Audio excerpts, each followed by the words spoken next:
Shalom teman-teman terkasih dimanapun kita berada. Bagaimana kabarnya? Semoga apapun kondisi kita tetap bisa bersuka cita di dalam Tuhan ya. Teman-teman, mari kita luangkan waktu kita sejenak untuk mendengarkan firman Tuhan hari ini. Mari kita berdoa. Ya Tuhan, Bapa di sorga, kami mengucap syukur atas penyertaan Tuhan di hari ini. Berilah hati kami hikmat untuk memahami firman-Mu dan memeliharanya. Amin. Teman-teman, judul dari renungan hari ini adalah Sampai hidupmu terhimpit, janganlah menyerah. Teman-teman bisa membaca dulu nas kita yang diambil dari Yohanes 16 ayat 25 sampai 33. Nah, secara garis besar, Yohanes pasal 15 sampai 16 ayat 33 ini adalah satu tulisan yang utuh tentang wejangan mengenai diri Yesus Kristus itu sendiri. Perbandingan-perbandingan yang hampir berpola serupa nampaknya mengisi kedua pasal ini.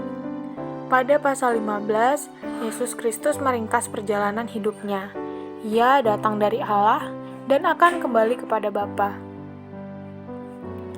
Demikian juga, mereka berdua akan mengutus Roh Kudus untuk meneruskan tugas panggilan sebagai pewarta pembebas yang telah ditetapkan oleh Anak dan Bapa.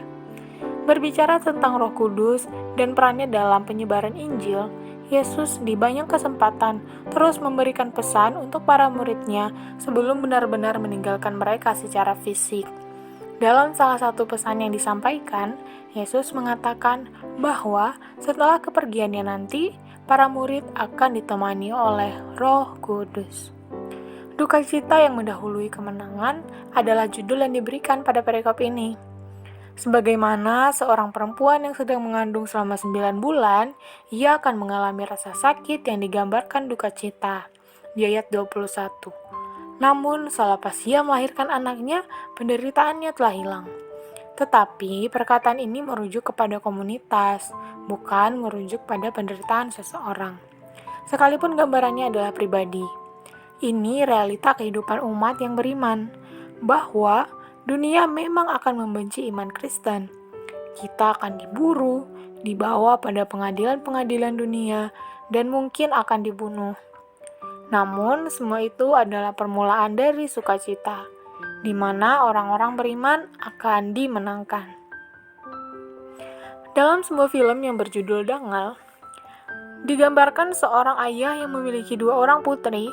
Ia telah lama menantikan seorang anak laki-laki, tapi tampaknya Tuhan tidak memberikannya anak laki-laki. Ia seorang ayah yang gagah perkasa. Hampir setiap hari ia berlatih bergulat. Sampai suatu hari, ia melatih putrinya untuk bergulat, agar memperoleh medali dalam Olimpiade. Mulai hari itu, ayah kedua putrinya tersebut melatih mereka bergulat. Bahkan mereka mendapat cibiran dari tetangganya. Sampai suatu hari, ketika putri pertamanya memenangkan medali emas pada Olimpiade, maka sukacita ayahnya tidak terbendung. Saat itu, orang-orang yang membencinya berbalik dan bersorak-sorak kepada mereka. Nah, mari kita bayangkan bahwa ayah yang memiliki 2 putri tersebut bukan saja harus mengubah pola pikir anak-anaknya dan istrinya, tetapi juga harus berjuang dalam mengubah pola pikir tetangga-tetangganya. Ia harus berfokus pada cita-citanya untuk meraih medali emas pada Olimpiade. Dan selain itu, ia juga harus melatih kedua putrinya. Sungguh perjuangan yang tidak mudah. Tetapi ketika kemenangan tersebut datang, semua letih, sakit hati, dan kekecewaan yang dialaminya selama ini terbayarkan sudah. Dalam hidup kita, selalu diperhadapkan dengan masalah, tantangan, ataupun tekanan hidup. Tidak ada manusia yang tidak punya masalah dan tekanan dalam hidupnya. Bahkan Alkitab sendiri mengatakan, dalam 1 Korintus 10 ayat 13, pencobaan-pencobaan yang kamu alami ialah pencobaan-pencobaan biasa, yang tidak melebihi kekuatan manusia.